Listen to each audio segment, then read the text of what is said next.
Hello guys! Welcome to our mini series vlog. For today's video guys, pupunta kami ngayon sa parents-in-law ko at bibisitahin namin sila dahil nga na-miss na nila ang kanilang apo at minsan lang din naman nila nakikita si Leonard. Alam niyo naman guys, may mga pasok sila at hindi pare-pareho ang kanilang schedule. So, nagkataon ngayon si Max walang pasok at sila din mag-asawa walang pasok. Kaya ayan, pupunta kami doon para magstay ng ilang oras. At buti na lang maganda yung panahon ngayon kaya nakalabas kami at ayan guys, kahit dito sa Germany, autumn na, tiglamig na ngayon pero mainit pa rin. Kaya iba kasi yung weather dito sa Germany guys. At nang nandito na nga kami sa bahay ng parents-in-law ko at si Lina gising na din at ang aking biyanan naghahanda na ng aming tanghalian dahil hindi pa kami nag-breakfast kami mag-asawa. At ayun nga guys, ang kanyang niluluto, chicken saka itong hotdog. At nagdala din pala ako ng potato salad guys na ginawa ko kahapon at ayan, nagustuhan naman ng mga in-laws ko.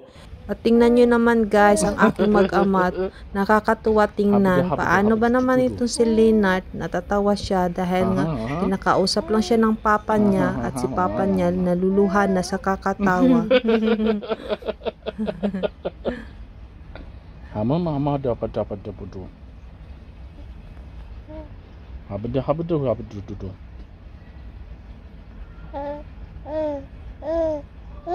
At ayan nga, habang kami nagkukwento dito, itong si Leonard nakatulog na din at hindi rin kami nagtagal, umuwi na din kami dahil nga naman late na, paggabi na rin. At ayan nga si Leonard, nakikurious na siya sa daan kasi nga nakakita na at inayos na nga ni papa niya ang kanyang unan. Paano ba naman malikot na to si Leonard? At ayan nga guys, ang dumating na kami sa bahay, kinuha ko muna yung aso namin na si Amor para nga magdumi sa labas. At ayan nga guys, lumabas muna kami at di kami nagtagal sa labas dahil nga late na.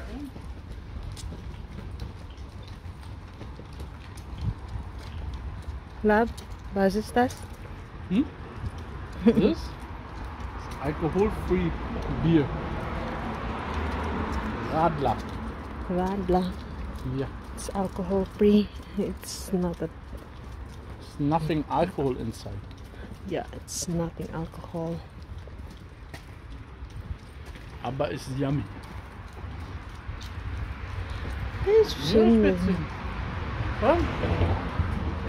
At ayan nga guys, habang kami naglalakad dito malapit sa amin, itong si Max umiinom ng kanyang beer na alcohol free. Hindi naman talaga yun umiinom ng mga beers or alcohol at hindi na rin naninigarilyo. Matagal na siya nag-stop, ng ilang taon na din. Wala na talaga siyang bisyo kaya masaya ako na ginawa niya yan para sa sarili niya. At ayan nga guys, tingnan nyo naman ang gagara ng mga sasakyan dito.